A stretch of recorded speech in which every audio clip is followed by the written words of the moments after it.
Good afternoon, YouTube. I hope everybody's doing well. I hope everybody's following all that there is to follow. The markets should be interesting this week. When we see the coup that has happened to this country, and the closing of all of our parks and the ridiculous acts that are being allowed to be done by this administration, this comes to mind. 1972 treaty grants the United Nations control over American historical landmarks. When our founding fathers sparked the American Revolution and signed the Declaration of Independence in 1776, they sought self-government for the American colonies and an escape from the dominance of England. The Founding Fathers would be shocked to learn that some of their successors have given control to key American sovereign territories to other nations. In 1972, through the international treaty, the United States is allowing United Nations and member countries to access and control of American soil. In particular, our historic buildings, treasured wilderness areas. In 1972, our government signed the United Nations World Heritage Treaty, a treaty that creates the World Heritage Sites and Biosphere Reserves, selected for their agricultural and cultural, historical, and natural significance. National governments are obligated to protect these landmarks under UN Mandate 1. Since 1972, 68% of the United States national parks, monuments, and preserves have been designated as World Heritage Sites too. 20 important symbols of the national pride, along with 51 million acres of our wilderness. 51 million acres of our wilderness are World Heritage Sites, or Biosphere Reserves, now falling under the control of the United Nations.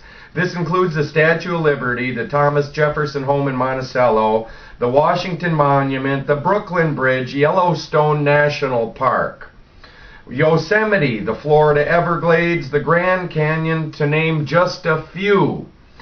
Most ironic of all of the listing of the Philadelphia of the listings is Philadelphia's Independence Hall, the birthplace of our republic and now an official World Heritage Site as well. So, and I'm going to stop reading here. It's an excellent read. This was posted in July 2001. So when I see this character closing all kinds of federal, private, and federally run parks, this immediately came to my mind that they're setting up what's going on in these parks right now. Many of you have heard Hawk talk about the Spetsnaz in the parks, in our national and state parks, tucked away, camping, waiting for a point in time.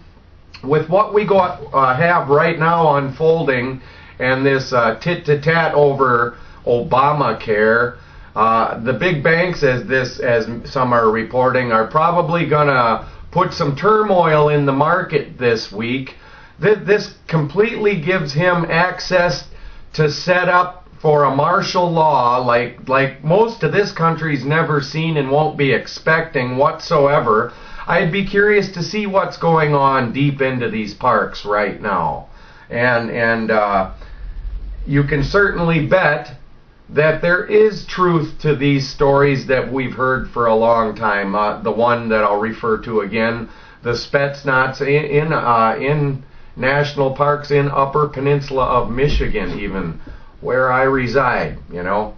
So when I see what's being done, this character that holds a seat in the UN, and knowing he's here just to deconstruct, trash our country, you know, it's a goddamned embarrassment that we go off and sacrifice our men and women to murder on and slaughter other countries under the name of democracy, when we got a coup happening in our very country, and people are going to be killed by the hundreds and thousands if this guy gets his way. Yet we see who our military serves, don't we? We see what your brothers and sisters and your sons and daughters We see who they served in the end, because this guy is allowed to trounce all over the Constitution and the people of this country like it's a drunk in the Sunday park, and he's all fucked up on coke and enjoying it.